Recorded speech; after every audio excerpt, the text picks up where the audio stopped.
안녕하세요. 짱학쌤입니다. 이번 시간에는 지난번에 이어서 질의응답 2탄을 준비해 보았습니다. 저번에는 구성지와 관련된 질의응답을 했었는데요. 이번 시간에는 수업시험과 관련된 질의응답을 준비해 보았습니다. 자, 그렇다면 수업시험과 관련된 질의응답 주시죠. 시험지에 학습활동 안내를 했다고 나오면 학습 목표랑 순서 안내를 안 해도 되는 건가요? 사실 이 부분에 대해서는 시험지에 학습 활동을 했다고 나왔으면 안 하고 넘어가셔도 상관은 없습니다. 그런데 저 같은 경우는 학습 절차를 진행하는 과정에서 뭔가 매끄러운 연결을 위해서 학습 목표를 안내를 했었는데요. 사실 시간이 부족하기 때문에 학습 목표를 언급했다라고 하고 지나가셔도 무방합니다. 이럴 경우에는 지금까지 학습 목표와 순서를 확인해 보았습니다 라고 언급하신 다음에 넘어가셔도 괜찮겠죠. 그런데 제가 실제로 시험에서 봤을 때에는 학습 목표는 안내했다고 나와 있는데 학습 절차를 안내하라 이렇게 나와 있었습니다. 그런데 진행의 연결상에 있어서 학습 목표를 안내하고 자연스럽게 학습 절차를 안내하는 과정으로 넘어가는 흐름이 매끄럽다고 생각했기 때문에 저 같은 경우는 학습 목표와 순서를 함께 안내하고 진행을 하였습니다. 학습 목표가 여러 개여도 한 개만 쓰시나요? 저 같은 경우는 학습 목표를 모두 적긴 적었습니다. 다만 너무 길다고 생각했을 때에는 각 단계의 핵심 키워드만 적어서 축약형으로 제시하였습니다. 키워드만 적어도 될까요? 앞서 말씀드린 바와 같이 학습 목표가 너무 길다라고 생각되신다면 핵심 키워드만 정리해서 제시하는 것도 무방하다고 생각합니다. 수업 실현 안내 방송 때 바로 실현을 시작하셨나요? 아니면 학습 목표 같은 내용을 판서하셨나요? 실제로 수업 실현을 들어갔을 때 수업 시연에 대한 카운트다운은 안내 방송이 나오자마자 시작이 됩니다. 그런데 안내 방송의 멘트가 생각보다 조금 길고 소리가 제 목소리랑 겹치기 때문에 수업 시연을 바로 시작하는 것보다는 기본적으로 필요한 소단원, 대단원, 학습 목표 같은 것들을 판서를 하였는데요. 이 경우에는 안내 방송이 나오자마자 일어나서 학습 목표 판서 후 수업 시연 시작하겠습니다 라고 외친 다음에 바로 칠판에다가 대단원, 소단원, 학습 목표를 판서하였습니다. 그래서 학습 목표를 바로 판서한 다음에는 자연스럽게 교탁으로 가서 자, 우리 8반 열정인을 오늘도 선생님과 함께 행복한 배움 해봅시다 라는 식으로 언급을 하고 수업 시연을 시작하였습니다. 수업 실현할 때 수업 절차를 적어놓고 진행해도 될까요? 저 같은 경우는 수업 절차를 안내하라는 조건이 시험지에 제시되어 있었기 때문에 절차를 실제로 적기도 했고요. 그거에 대한 설명까지 진행을 하였습니다. 그런데 만약 절차를 안내하라고 나와 있지 않는다면 그 부분은 생략한 다음에 지금까지 수업 절차에 대한 순서를 확인해 보았습니다 라고 언급하고 넘어가셔도 괜찮을 것 같습니다. 실현 부분이 모형 단계의 중간 부분이라면 수업 절차를 판서할 때 어떻게 적어야 할지 잘 모르겠습니다. 중간 부분부터만 절차를 적으면 되나요? 이 부분도 마찬가지로 예를 들어 첫 번째 단계부터 다섯 번째 단계까지의 시연인데 3번부터 5번까지의 단계를 시연하라 라고 나왔다면 그 전에 학생들에게 우리가 전반적으로 수업 절차의 흐름을 파악해 보았습니다. 그리고 지금까지 수업 절차의 두 번째 단계까지 진행을 하였습니다. 그렇다면 지금부터는 세 번째 단계를 진행해 보도록 하겠습니다. 라고 안내한 다음에 본 판서에다가는 세 번째 단계 절차를 적고 바로 관련된 내용으로 수업을 진행을 하였습니다. 개념 모형 절차 판서할 때 각 모형 이름을 그대로 적어도 되나요? 원형 모형 단계 이런 식으로요. 이 부분에 대해서는 절차를 적을 때도 그렇고요. 수업 모형에 대한 이름을 적을 때도 마찬가지인데요. 예를 들어 개념학습 모형을 다른 이름으로 선생님이 설정하신 다른 이름으로 언급하신 분들도 있었는데요. 저 같은 경우는 기본 모형의 절차나 이름들을 그대로 고수를 하였습니다. 그래서 대신 모형이라는 이름 대신 수업이라는 단어를 섞어서 개념 모형은 개념 수업, 원형 모형은 원형 수업 이런 식으로 그대로 모형의 이름을 안내하였습니다.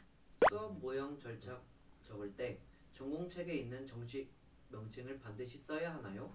아니면 학생들이 알기 쉬운 용어로 바꾸어 써도 되나요? 이 부분도 마찬가지로 이전에 설명드린 바와 마찬가지로 저는 각 모형에 대한 이름이나 각 모형에 나와 있는 절차 단계는 구상지에 나와 있는 절차 그대로 활용을 했습니다. 왜냐하면 실제로 수업 시간을 채점하시는 분들은 구상지를 놓고 거기에 나와 있는 절차를 제대로 안내했는지를 판단하실 텐데 각각의 절차들을 제가 이해하기 쉬운 내용으로 바꿔서 설명을 했을 때 자칫 평가자분들이 파악하시지 못해서 서로 간에 소통에 오류가 있어서 채점이 안 되면 어떡하지? 라는 생각이 들었기 때문에 해당의 모형 이름이라던가 절차의 이름, 설명 같은 경우는 구성지에 나와 있는 그대로 활용을 하였습니다. 수업 시연에서 제시된 조건이 있으면 그 전에 있는 인사, 동기 유발, 학습 목표 제시는 안 해도 되나요? 만약에 조건에서 문제 제기부터 시연하시오라고 나와 있으면 그 부분부터 시연해도 무방하다고 생각을 합니다. 그런데 저 같은 경우는 수업의 전반적인 흐름을 위해서 필요하다고 생각이 됐을 때 인사나 동기유발, 학습 목표 제시 이러한 내용들을 각각의 융통성을 갖고 적절하게 활용을 했습니다. 그래서 실제로 시연을 할 때에도 인사부터 활용했던 부분도 있었고요. 동기유발을 활용하거나 활용하지 않았던 부분도 있었습니다. 그래서 이런 부분에 대해서는 실제로 각각의 모형들을 연습하시면서 각각의 모형에서 내가 필요한지 필요하지 않은지를 그때그때 상황에 맞춰서 선택하시는 연습을 하시는 게 필요하다고 생각이 됩니다. 모둠별 발표를 시킬 때 전체 모둠을 다 발표시켜야 하나요? 몇 모둠만 발표시키는 것으로 가정한다면 발표할 모둠을 어떻게 선정한다고 하는 것이 좋을까요? 이 부분에 대해서는 만약에 전체 모둠 중에서 일부 모둠만 발표한다라고 가정했을 땐 저는 각각 손을 든 모둠을 발표한다고 가정을 했습니다. 예를 들어 이런 부분에 대해서 발표할 모둠이 있나요? 라고 했을 때 저기 뒤에 있는 이해 모둠의 땡땡이가 손을 번쩍 들어주었네요. 그렇다면 땡땡이가 발표 한번 해보도록 할까요? 이런 식으로 진행을 했고요. 만약에 전체의 모둠들이 발표를 다 해야 한다라고 가정된 상황이면 첫 번째로 우리 첫 번째 이해 모둠부터 발표해 보도록 할게요. 네, 좋습니다. 다음은 두 번째 옆에 있는 나눔 모둠 발표해 보도록 하겠습니다. 네, 좋습니다. 자, 그렇다면 마지막으로 저 뒤에 있는 배려 모둠 한번 발표해 보도록 하겠습니다. 언급한 다음에 자, 이렇게 우리가 모든 모둠에 대한 내용들을 같이 확인해 봤습니다 라는 식으로 언급을 함으로써 중간에 모둠에 대한 내용들은 축약했지만 내가 모든 모둠에 대해서 발표를 진행했어 라는 게 전달될 수 있도록 시연을 진행하였습니다. 수업 시험 중 학생의 발문은 몇 번 정도 진행하셨나요? 제가 이 부분에 대해서 실제로 시연 영상들을 찾아봤는데요. 각각의 시연 영상에서도 다양하게 발문들을 활용했기 때문에 구체적인 수치를 확인할 수는 없지만 보통 저 같은 경우는 학습 절차에 대해서 각각 절차에서 중요한 특징들을 파악할 때 한 번 정도 진행을 했고요. 그 다음에 학습 주제를 도출할 때 학생의 발문을 갖고 와서 주제를 도출했기 때문에 이 부분에서도 진행을 했고요. 그 다음에 본 판서 내용에서 순회 지도를 하는 과정에서도 있었고 전체 과정에서도 한 3번에서 4번 정도 학생의 발문을 통해서 진행을 하였습니다. 근데 이 부분에 대해서도 구체적으로 몇 회 이상 이런 게 정해져 있는 건 아니니까요. 실제로 수험생 여러분들이 시연을 연습하시면서 적절하게 본인에게 맞는 수준의 발문 횟수를 찾아가시는 게 좋을 것 같습니다. 순회 지도를 어떻게 진행해야 할까요? 이 부분 같은 경우는 사실 순회 지도의 틀을 만들어 두시는 게 제일 편하다고 생각이 들어요. 그래야 모든 수업 모형에 있어서 순회 지도가 적절하게 들어갈 테니까요.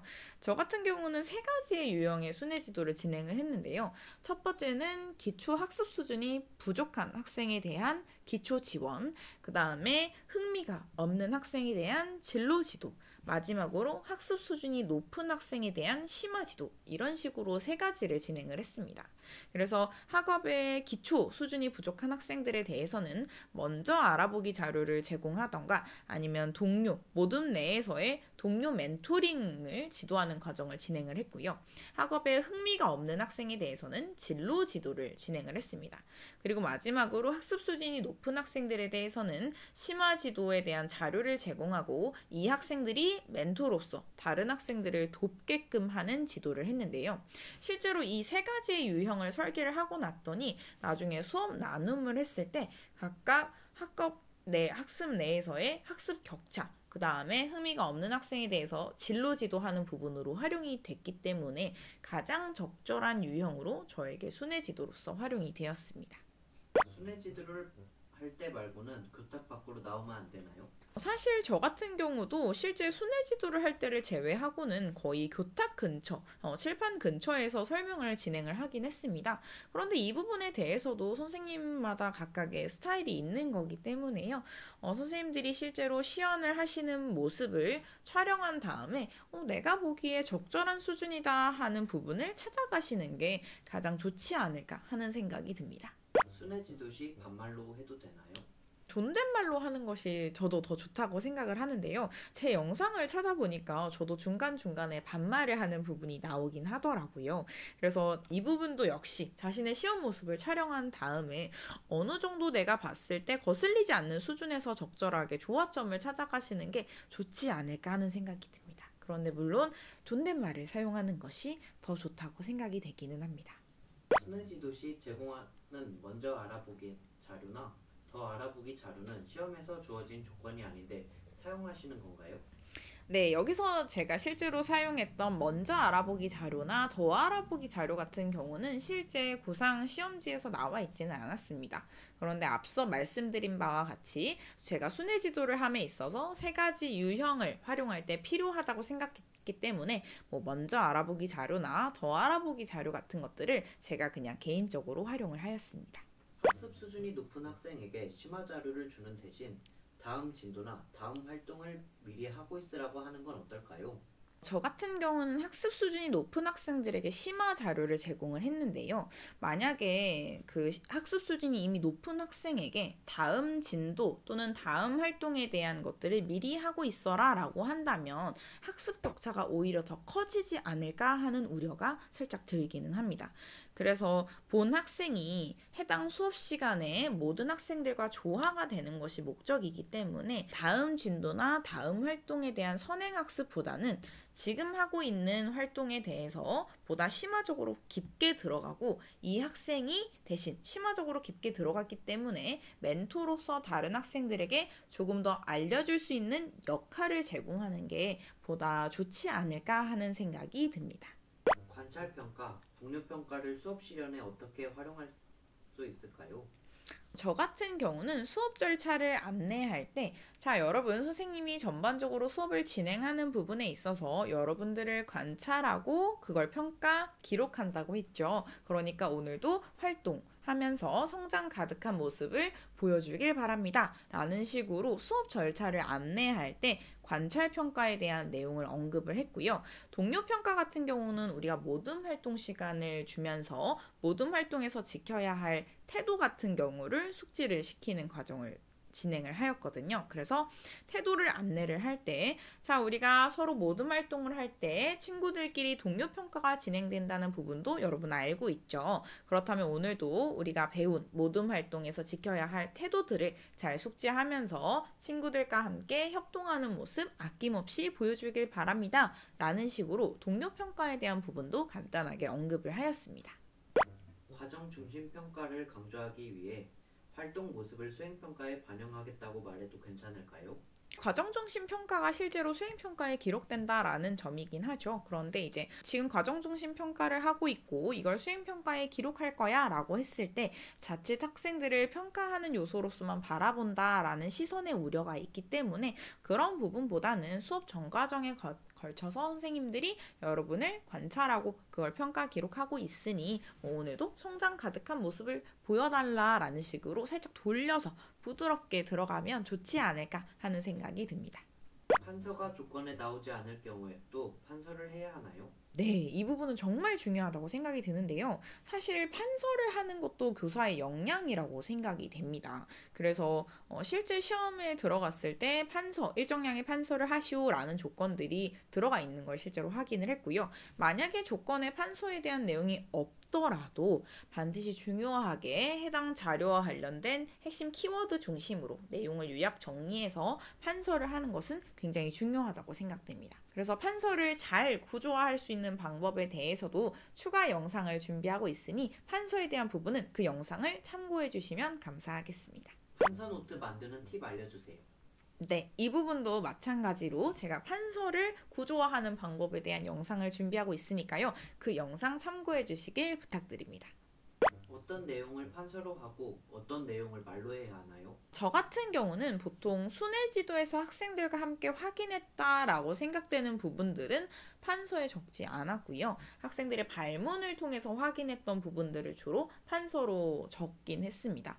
그런데 순회지도에서 파악한 내용들이 판서로 없었을 때 감점이 되면 어떡하지? 라는 생각이 든다면 순회지도에서 확인하고 다시 와서 선생님 여러분들에게 시간을 제공해 줬는데 선생님 지금 돌아다니면서 보니까 모든 별로 굉장히 훌륭하게 수행을 했다. 그러면 각각 어떠한 내용들이 나왔는지 선생님에게 알려달라라는 식으로 발표를 통해서 판서의 내용을 간략하게 정리하였습니다.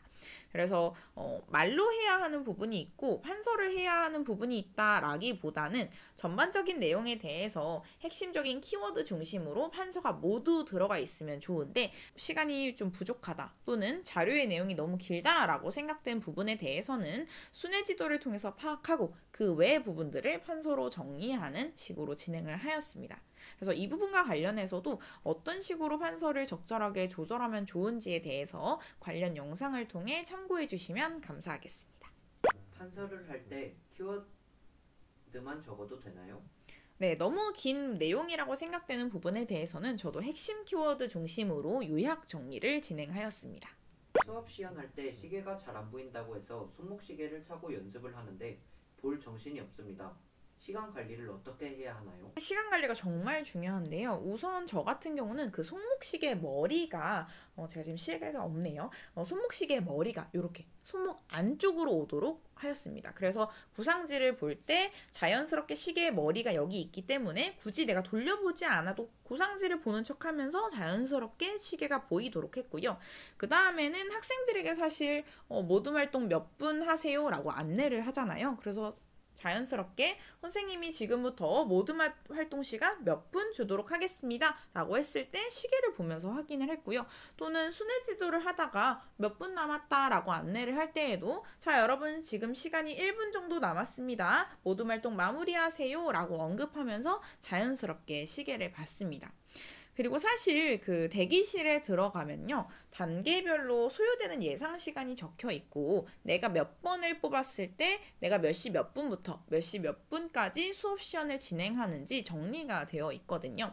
그래서 수업 그 시연에 대한 번호를 뽑고 난 다음에 그 표를 참고해서 내가 몇 시부터 몇 시까지 수업 시연을 진행하겠구나 라는 걸 파악하고 그것과 관련된 시간 배분을 구상지에 해주시면 좋습니다.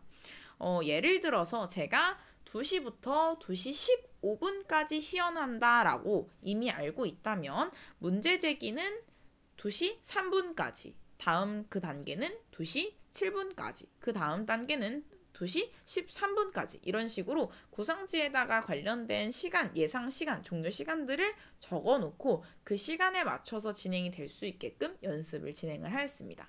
그래서 실제로 시연 연습을 하실 때에도 내가 몇 시 몇 분까지 각 단계를 완료하겠다라는 걸 구상지에 적어두고 아까 마찬가지로 학생들에게 모든 활동 시간을 안내하거나 아니면 현재 남아있는 시간을 안내하는 식으로 확인하면서 시간을 확인하신다면 보다 자연스럽게 시간을 확인하실 수 있을 것 같습니다. 수업 조건에는 없지만 티내면 좋은 것들이 무엇이 있나요? 이 질문을 받고서 정말 많은 고민들을 했었는데요. 제가 현직에 와서 실제 수업 조건에는 없지만 수업 시연에서 반영하면 좋은 게 뭐가 있을까라는 부분에 대해서 고민을 많이 했었는데요. 학생의 진로와의 연계성을 강조하는 걸 넣으면 좋지 않을까라는 생각이 들었습니다. 물론 제가 수업 시연을 진행할 때 흥미가 없는 학생에 대해서 진로와 연계해서 학업에 흥미를 가질 수 있게끔 시연을 했었는데요. 이 부분에 대해서는 모든 학생들이 자신의 진로와 오늘의 수업과의 내용을 연관시키게끔 하는 것입니다. 예를 들어 자 여러분 오늘 배우는 사회 수업의 내용이 나의 진로와는 어떻게 연관이 있는지를 생각하면서 수업에 참여해 보도록 할게요. 여러분이 가진 진로가 각각 다양해서 선생님 저는 오늘 수업과 연관이 없는 것 같아요 라고 생각이 들 수도 있겠지만 우리 사회는 굉장히 복잡하고 다양하기 때문에 내가 갖고 있는 진로와 오늘 배우는 수업 내용이 얼마든지 연결될 수도 있다고 생각이 듭니다. 그래서 오늘 수업을 참여할 때 수동적으로 참여하는 것보다는 오늘 나의 수업이 내 진로와는 어떻게 연관이 되어 있는지를 한 번씩 고민하면서 수업에 적극적으로 참여해 보도록 할게요. 이런 식으로 안내를 함으로써 학생 스스로가 내 진로와 오늘 배우는 내용이 어떻게 관련이 있는지, 그래서 내가 이 진로를 수행함에 있어서 이 수업을 어떻게 받아들여야 되는지를 스스로 파악할 수 있게 한다면 보다 능동적인 학습자를 만들 수 있지 않을까 싶습니다. 그리고 이런 부분에 대해서 활동을 할 때에도 예를 들어 학생이 선생님 저는 땡땡 진로를 갖고 있었는데요. 이 진로와 연관해서 오늘 수업을 살펴보니 이런 식으로 분석을 하였습니다. 라고 대답을 한다고 가정한다면 우리 땡땡이가 선생님이 미처 확인하지 못한 부분에 대해서도 잘 확인을 해주었네요. 땡땡이가 말한 것처럼 땡땡이의 진로인 이러이러한 진로와 연결을 한다면 오늘 수업의 내용에 이런 식으로 분석도 가능하겠네요. 여러분들이 진로와 함께 오늘 수업을 연결짓는 모습이 아주 멋집니다. 이런 식으로 활용할 수도 있을 것 같습니다. 그래서 실제로 현장에 있다 보니까 학생들이 자신의 진로를 찾는 과정에 대해서 되게 어려워하고 또 진로를 설정했다 할지라도 내가 배우는 이 내용이 내 진로랑은 연관이 없어 라고 생각하는 경우가 생각보다 많더라고요. 그래서 그렇게 생각하기보다는 내가 갖고 있는 진로가 오늘 수업과도 얼마든지 연결될 수 있다라고 생각을 한다면 보다 수업에 능동적으로, 주체적으로 참여할 수 있다 생각이 되기 때문에 이런 식으로 조금 수업에 반영하셔서 진행을 하신다면 능동적인 학습자를 가정할 수 있지 않을까 싶습니다. 자, 그렇다면 오늘도 수업 시험과 관련된 다양한 질문들의 응답을 해보았는데요. 다음 시간에는 수업 나눔과 면접과 관련된 질의응답, 그리고 각각의 모형과 관련된 질의응답 영상으로 찾아뵙도록 하겠습니다. 오늘도 끝까지 영상 시청해주셔서 감사하고요. 다음 영상에서 다시 뵙도록 하겠습니다. 감사합니다.